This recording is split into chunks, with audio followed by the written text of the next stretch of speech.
Hello my royal lovelies, welcome back to the channel, and as always, welcome to my home. In today's video I want to kick off kind of where we left off in the last video, and by the way, thank you for watching that video. It got over 30,000 views, so thank you so much. I think something resonated about what I said in that video, and that was of course about Prince Harry actually feeling for the very first time the fact that his time as the spare was over when Prince George was born. So let's just kind of recap on that slightly. I had lots of comments about it. And I think one of the things that came out from the comments that I want to respond to now is that people were saying, well, Prince Harry was born into the royal family. He knew what the score was. He knew that one day he would eventually not be the spare when William, his brother, had children. And yes, you'd think that would be the case, wouldn't you? But no, I don't think it's. I think the cataclysmic moment was when Prince George was born. I think it hit Prince Harry like a ton of bricks, and he finally realised that he wasn't the spare and that he was free from being the spare.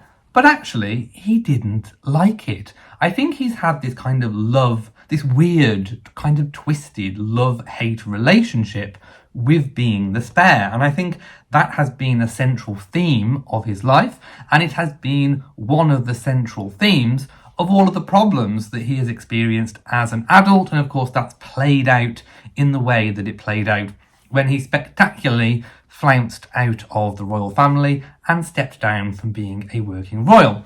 Of course, there are many things that led to that path, but I do think Prince George being born was one of those moments of realisation for Harry. He'd hated being the spare and hated being second best to William, but actually that was part of his identity. And when that was taken away, it was like, oh, I'm the realisation that now, one day he can't really be king. I mean, obviously he's fifth in line to the throne at the moment. There would have to be a cataclysmic event for Harry to be king now, but he is, still in the line of succession. But just that moment of realisation, oh, I'm suddenly not the spare. I'm suddenly not, not as important as what I felt before. And I think he really felt that. And that's the point that I was trying to make. Yes, he should have been aware of this, but he wasn't. And I do feel that perhaps Queen Elizabeth II's children, Prince Charles's, as he was then, the king's siblings, I think had a better understanding and a better grip of what being the spare meant. Princess Anne didn't seem to have any bother. I know she wasn't technically the spare because she was female, and at that time she was sort of pushed down the line by the birth of the Duke of York. Of course, I'm talking Prince Andrew. So yes, I think they were better prepared for being the spares, and they just kind of got on with doing their roles. And I think this is what I want to talk about in today's video, and also sort of interlace this with what's going on today. There's a documentary coming out about phone hacking. Prince Harry has taken part in it. So I want to kind of mould everything into one, if you like. But one thing I do really want to focus on, and I've got some notes on my screen in front of me, is I want to talk about royal uncles, the power and the influence. And I think that power and influence Prince Harry has pretty much left behind, sort of what could have been. And, we only have history to look back to actually see how royal uncles or those family members in royal orbit had much power, control and influence over monarchs, in particular younger monarchs. We will get to one of the most influential ones in modern history, who was Lord Louis Mountbatten. We'll talk about that. But I want to kind of talk about the power and influence and then put it all back into a modern context. So yeah, throughout British history, those in the royal orbit, in the court, have had much power and influence. Now, this situation doesn't really arise in today's monarchy. But in the case of absences, John, who became King of England, he was brother to Richard the Lionheart, was a pivotal figure during his brother's absences, ultimately shaping the course of English history by signing the Magna Carta. Now, Magna Carta is the closest thing that the UK has currently in its history to a written constitution, because of course we don't have one. Richard, Duke of Gloucester, who became King Richard III, was uncle to Edward V, and he seized the throne, becoming Richard III. And of course his controversial reign and mystery surrounding the princes in the Tower still intrigue historians today. So, I mean, I'm not suggesting in any way, shape or form that Prince Harry would have conspired to have had Prince George or any of William's children exterminated. I know there are some very weird conspiracy theories out there. But I don't think that was going to be the case, so thank goodness for royal protection. Humphrey, Duke of Gloucester, was Lord Protector, and for his young nephew, who became Henry VI, wielding considerable power during a tumultuous period in English history. Now, this is a bit more of a context. So, let's just say something would have happened to William. Prince Harry, as uncle, could have had a lot of influence over an infant Prince George. I mean, I'm sure, Catherine would have had much influence too. But certainly having a close relationship and a close bond with a young sovereign-to-be is an important thing, because then you can wield a little bit of power and influence. Edward Seymour, the first Duke of Somerset, was uncle to Edward VI, who he became Lord Protector and implemented significant Protestant reforms, profoundly influencing England's religious landscape.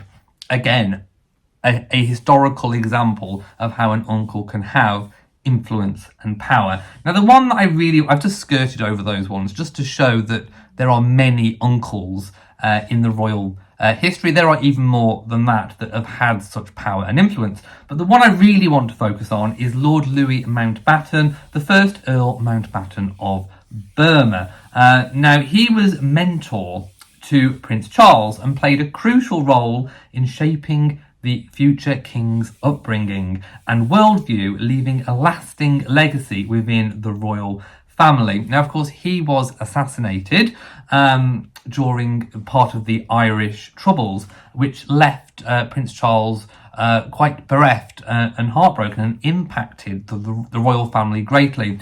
But he was a shaper. I think he was classed as uncle to Prince Philip. So he kind of almost masterminded the meeting of of a young Princess Elizabeth, as she was then, who became Queen Elizabeth, and Prince Philip of Greece and Denmark. And of course, he relented on those titles and became a Prince of the United Kingdom. Of course, they married, and that sort of influence carried through into Prince Charles. And definitely he was a mentor. And I feel that this is a similarity that could have played out. Prince Harry most definitely gave up that chance of, having the future king's ear. And I think there is a lot. I mean, I'm not saying that Harry necessarily needed to suck up to anything, but you can be not the sovereign, you can be not immediately expected to be sovereign and still have that power and influence by having an influential tongue in the right kind of ear. Playing the game of court. It's been played out for centuries. I mean, we've got 1,000 years of royal history where, I've just chosen a few examples. But this goes on in royal courts even today, even with courtiers. A well-placed courtier can have a lot of power and influence. And of course, the sovereign has the Prime Minister's ear, the elected Prime Minister. They have weekly chats. Now, I'm not saying that the sovereign goes out of their way to try and shape and influence politics, but they do have the constitutional right to ask questions, to be informed. And if something doesn't seem quite right, they have the power to be able to say, could you tell me more about this? I think you need to look into this a little bit more. So, constitutionally, having the sovereign's ear is a good thing to have. And I think Prince, going back to this whole spare issue, I think that Prince Harry just needed to kind of reshape his thoughts here. He needed to definitely look at things in a completely different light.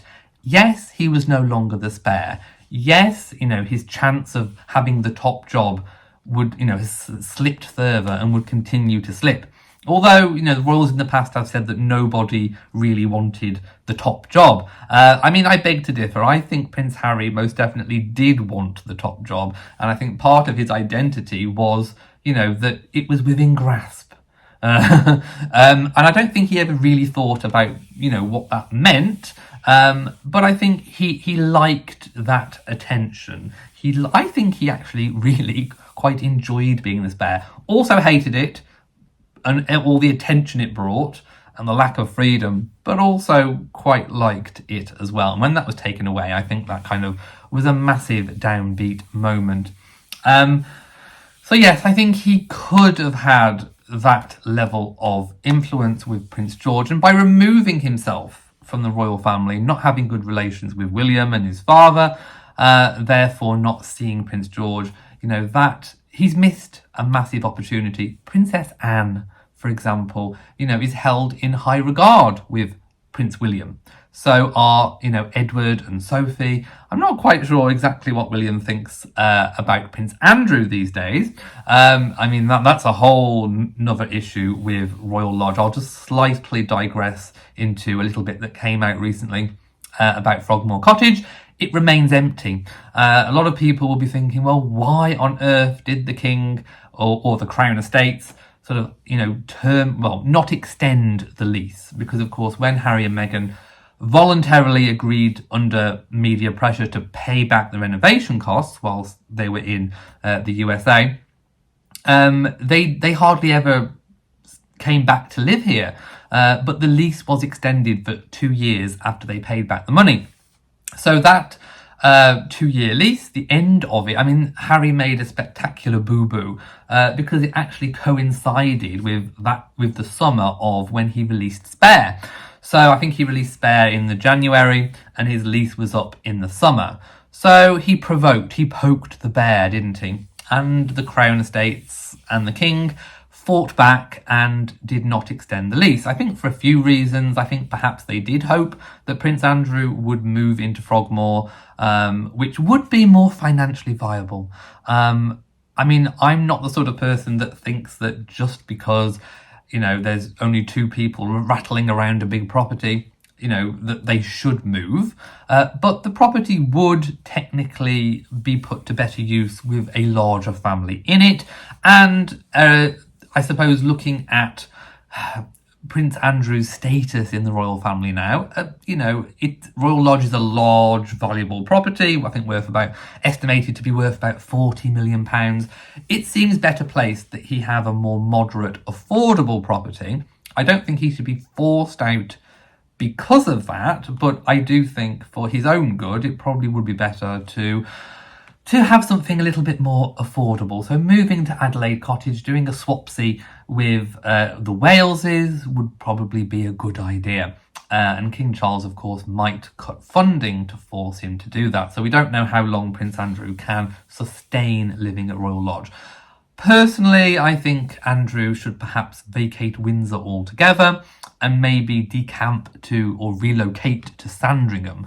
Wood Farm was favoured by the Queen, actually, and Prince Philip, the Duke of Edinburgh, during his retirement.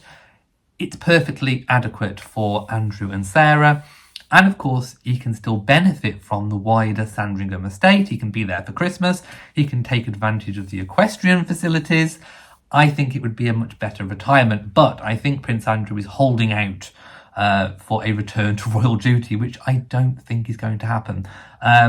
Which is sort of, what I'm saying about this kind of power and influence. Prince Andrew is an example who has stayed in the family but lost power and influence because of his own actions. So that brings me to another point. Royal family members who are not in the direct line do need to toe the line. And I think this is what Harry and Meghan had an issue with. Harry no longer being the spare, sort of coming to terms with that. And also, I think Harry and Meghan could see quite clearly where the path and the direction was going. Remember the divergent paths comment. I think Harry could see the writing was on the wall. You know, one day soon, Queen Elizabeth would not be there anymore. You know, probably at that time, you know, Harry might have been thinking, oh, well, within the next 10 years, she's not going to be there. And therefore, there's going to be a shift. William and Catherine are going to become Prince and Princess of Wales. We are going to be further away from the throne. We are going to have to toe the line. And I think Meghan couldn't stomach towing the line with Catherine. Absolutely not. And I think the idea was not particularly appealing to Harry as well. So Harry didn't have the same attitude as Princess Anne, Prince Edward and Prince Andrew, who have actually benefited hugely from towing the line and being well respected. Like I said, Prince William, Prince of Wales, respects Princess Anne. I mean, you know, Auntie Anne is fantastic. And, you know, if she's still around doing royal duty when he becomes sovereign, I'm sure she'll still be an asset, even at a great age. Edward and Sophie are proving their worth. Andrew's out of action, as I've spoken about. But it's a missed opportunity for Harry. He could have had it all. You know, he wasn't sidelined by the royal family, as he likes to make out. He was given meaty, chunky Commonwealth and UK roles, military appointments.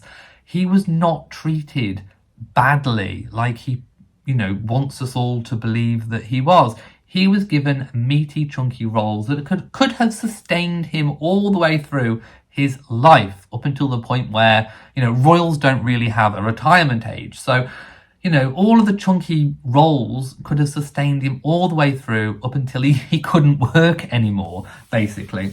And, you know, Meghan could have had the same. With it, you know, the royal family was actually very, very flexible in allowing them to try out their own ideas, set up their own foundation, be partly funded by Prince Charles, as he was then, and Queen Elizabeth. Ah, my goodness, they were given the world. They were given a free property to live in, renovated at taxpayer expense, well, Crown Estate expense. And they just kind of handed it all in, which brings me to the story that came out today. So everything kind of links back in. You can see it's all kind of feeding back in. Paranoia, fear and distrust. Prince Harry has spoken during an ITV documentary, which I think is coming out tonight. As I make this video, it comes out tonight. So I will talk about what is said, if anything further has been said than what's been leaked, in an upcoming video. Of course, it's about the phone hacking trials, some of which are ongoing. Prince Harry's part has been settled.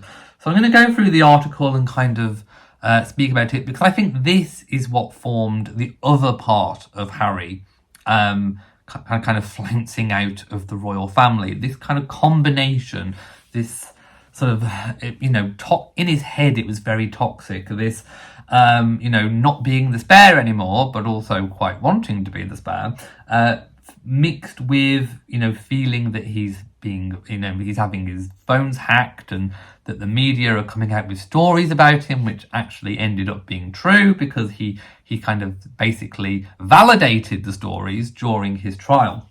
Right. So he has said, you know, through a statement with his lawyers, but he's also reiterated that he considered it a monumental victory. Let's not forget that half of the stories that he said were hacked were actually found not to be. Well, the judge said it couldn't be proved that they could be. So he won half. But nevertheless, you know, he did prove that that phone hacking happened, which we all knew anyway. So it wasn't this kind of great victory. We all knew it was going on. It was just for his particular case, it was proven. Now, of course, William, his brother, settled out of court, which was under a deal by Queen Elizabeth II, who I think was actually very wise, because she wanted to avoid this kind of validation of the stories. She wanted it settled privately once everything else had been settled, and the media agreed to it. When William and Harry, well, I think Harry's kind of sparked it, but they both went to the Queen, although I think it was more Prince Harry actually. He went to the Queen and said, "Can I pursue legally?" And she basically said, "Yes, you can." And therefore, Harry went and did it, and William decided to take a very different tact and settle the Queen's way. So he got an undisclosed large amount of money, rumoured to be about £1 million behind the scenes, and avoided having to validate the stories. Prince Harry wanted a big fanfare, he wanted a big show, and he wanted that public vindication, shall we say. So we had what we had. The trial went ahead. Half of his stories were, found to be phone hacked. Anyway, I just kind of so he's given this interview. He says, "To have the judge rule in our favour was obviously huge, but for him to go as far as he did, this wasn't just the individual people. This went right to the top. He's out for blood, basically. This was lawyers, this was high executives, and to be able to achieve that in a trial, that's a monumental victory." As I said, Prince Harry told the journalist about paranoia, fear and distrust. A judge ruled 15 out of the 33 Mirror Group newspaper articles, including stories about a past girlfriend and a conversation with his brother, were the result of phone hacking, so-called blagging or other unlawful activities. Harry said, "When you're vindicated, it proves that you weren't being paranoid. That has absolutely no public interest whatsoever. There's a big difference between what interests the public and what the public have an interest in.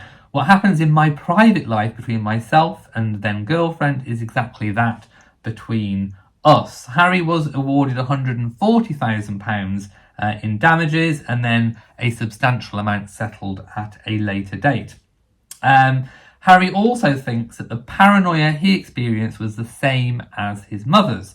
There is evidence to suggest that she was being hacked in the mid-90s, probably one of the first people to be hacked, and yet still today the press and tabloid press very much enjoy painting her as being paranoid. But she wasn't paranoid. She was absolutely right about what was happening to her, and she's not around today to find out the truth. Right.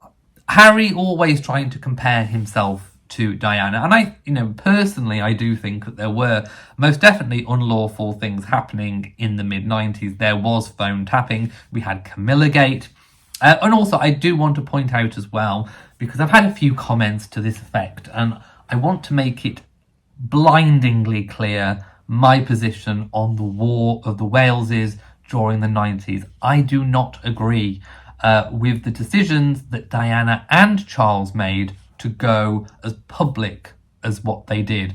I do not agree with their books. I do not agree with their television interviews. And I think, obviously we can't ask Diana's point of view, she's not here, but I think if you were to sit down with King Charles and ask him the question, if you were brave enough to broach the subject, the fear of being sent to the Tower, if you were to sit down and ask him, would you have done things differently? Do you regret what happened during the 90s? That kind of backwards and forwards between Diana and himself. I think he would probably turn around. I don't want to put words in his mouth, but I think he'd probably turn around and say that he'd have done things differently. It wasn't a success. And we have Harry talking about not wanting to repeat the generational pain. Harry is repeating the generational pain. He's doing exactly the same things by slagging off his own family as what, the damage that was done by Charles and Diana. So I want to point out and make it blindingly clear that I am not a supporter of what Charles and Diana did in the 90s. I think it was a huge mistake, and I also think it's a huge mistake for Harry to go as public as what he did with Spare, with Oprah, and validating the tabloid stories, because now we all know that all that stuff was true. So I don't really think it's as massive a victory as what we think. We just, look at him as this sort of vindictive, out to get what he can person, and it's not doing him any favours with regards to his PR. So, the journalist asked him what he thinks of his family's decision not to fight public court battles, and he replied, "I think everything that's played out has shown people the truth of the matter. For me, the mission continues, but it has caused part of a rift." So I think, obviously Harry, saying what we already know, that the royal family, Charles and William, I presume, and probably the wider family as well, because they were also probably hacked. I think there's this disparity between approach. Harry wants to be very public, the rest of the royal family want to be very cautious, and I suppose respectful of this symbiotic relationship between the media and the royal family. The two have to coexist, and you can't be too fighty like Prince Harry and then also expect all the really good press. It doesn't work. So I think sometimes settling privately in the way of William is perhaps the right thing to do. Let me know in the comments which approach do you think is the best given the circumstances. Please do let me know. So he also says, talking about the 7/7 London bombings, "That picture changed my life. I just wanted to help people on the day, and I can just remember hearing the shutters of the cameras going click, click, click." We also have a few Sussex favouring journalists trying to make a point. Omid Scobie on Twitter, or X as it's known now. Who still calls it Twitter? I constantly call it Twitter. He actually tweeted, is it called X'd? Are you X'ing something? "When Prince William publicly responded to a BBC investigation that found journalist Martin Bashir had used deceitful behaviour to secure Princess Diana's Panorama interview, his statement referred to her as paranoid, a very different take to that of Prince Harry." Well, yes, Prince Harry is saying that his mother wasn't paranoid. I think William and Harry are looking at two very different parts of the Diana story when it comes to the Panorama interview and Martin Bashir. Martin Bashir was proven to have misled Princess Diana. He fed her stories that fueled, I suppose what you could say, was her intrusive thoughts, paranoia. Now, Prince Harry is saying that with regards to, I suppose, phone hacking or illegal practices of obtaining information, that she was not paranoid. I agree with that in principle, because I think it was going on. We know from Camilla Gate, we know from other things that, information was obtained, illegally, if you like, or in a deceitful way. I don't think William was referring to that. I think Princess Diana and the thoughts that Martin Bashir fed upon. I think she already had a few thoughts and feelings, but he fed into it, he tapped into it, and he exploited it to his own benefit. That is what Prince William is saying about the paranoia, and what Martin Bashir and, I suppose the BBC, by way of representation through Martin Bashir, had done to Princess Diana. And that was the kind of one of the catalyst events that led to the path, that chain of events that led to her ultimate demise. So I think Harry and William are looking at the word paranoia, or in a very different context. So I don't think it's very helpful for people like Omid Scobie to try and whip things up into a frenzy by trying to, I suppose, pit brother against brother in this way. I think they're talking about very distinctly different things. I think Princess Diana did have a certain element of paranoia, but it wasn't about being sort of hacked. I think that bit was true. I think she was most definitely right to be fearful of that, and to be thinking that, things were being intercepted or whatever. So just beware of people trying to whip things up into a bit of a frenzy. Anyway, let's kind of conclude today's video because I have been yakking at you for a rather long time. Prince Harry is where he is today through a combination of different things that was going on in his mind. I think the birth of Prince George was definitely one. This kind of, love-hate relationship with being in despair, but also his obsession with the media and the intrusion, I think also fueled everything and whipped things up. The bottom line is that Harry could have had a lot of influence with his brother, but also the future King George, and also a lot of power, within the wider royal family and the Commonwealth throughout his life. And he has just basically thrown it away, walked away, and he is where he is today in a sea of bad publicity. There is talk that he wants to come over for an extended period of time this summer to try and mend bridges with the royal family. That's only going to work if the royal family are receptive to bridges being mended. I don't think they are. Not unless a big, massive, humongous, capitulating, grovelling, getting down on the floor and kissing feet apology is on the cards. And even then, I think it would be a massive push. So will Harry come over and, try and mend bridges?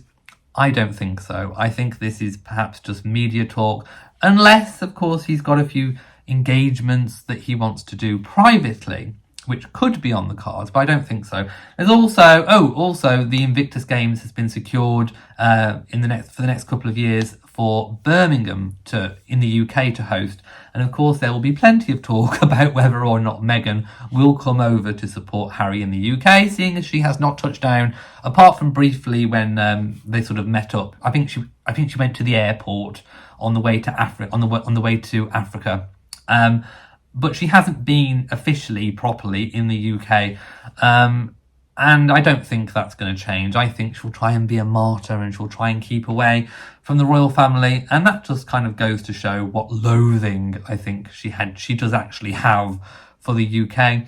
And therefore that really kind of doesn't warrant, I think, the royal family and the public ever forgiving them for what they've done. Right, I'm going to leave it here. I think we've spoken about a lot of topics. Thank you for watching this video. If you've enjoyed it, please give it a big old thumbs up. Don't forget to share on social media. And of course, do hit that bell so that you know whenever I upload a new video. So from me, mwah, to you all, and goodbye.